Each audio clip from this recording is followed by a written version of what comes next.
Could summer finally be on the way as Cyclone Hale moves on? Kiwi-made booster edges closer to human trials, and the search continues for missing Kiwi aid worker in Ukraine. At Te Maria, I'm Shuri Kinnear, and these are the latest New Zealand Herald headlines. Many parts of the North Island are in clean-up mode after the impact of ex-tropical Cyclone Hale.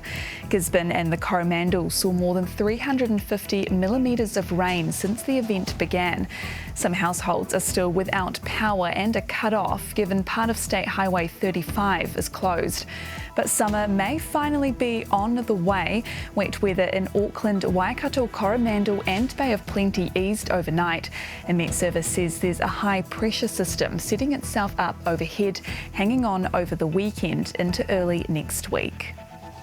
Development of a homegrown COVID-19 booster has entered its final stages.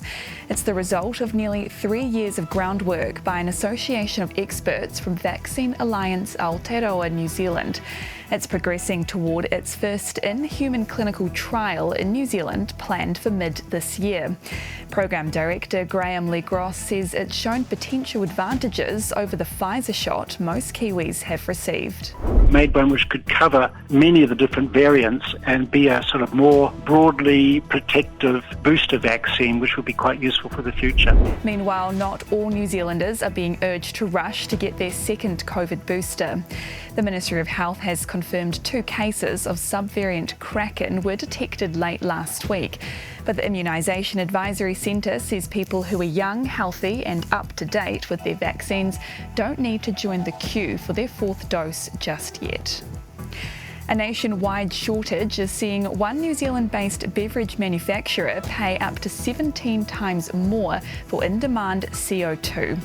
The manufacturer, who asked not to be identified, told the Herald it was willing to pay the higher price, but it couldn't access the crucial carbonating component locally. But it's not just brewers and beer drinkers getting anxious. National's Energy and Resources spokesman Stuart Smith said cheese and yoghurt producers also used the product, and people in those sectors were voicing concerns. And the search continues for a New Zealand aid worker missing in Ukraine. Andrew Bagshaw, who holds dual citizenship, and British co-worker Christopher Parry haven't been heard from since the weekend.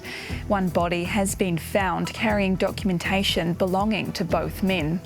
Otago University Professor Dr. Robert Patman says there's a lot of uncertainty in the area where Bagshaw was last seen. The Wagner Group from Russia claim complete control of Soledar. That's disputed by the Ukrainian side. So given the fact that the two sides can't agree, it gives us a sense of some of the complexities involved here. And those are the latest New Zealand Herald headlines. For more stories and to stay up to date, head to nzherald.co.nz. Kia pai te rā. Thanks for checking out our YouTube channel. To stay up to date with all the latest news from the New Zealand Herald, click the subscribe button below or check out one of the videos here, and head over to nzherald.co.nz for more details on these stories and more.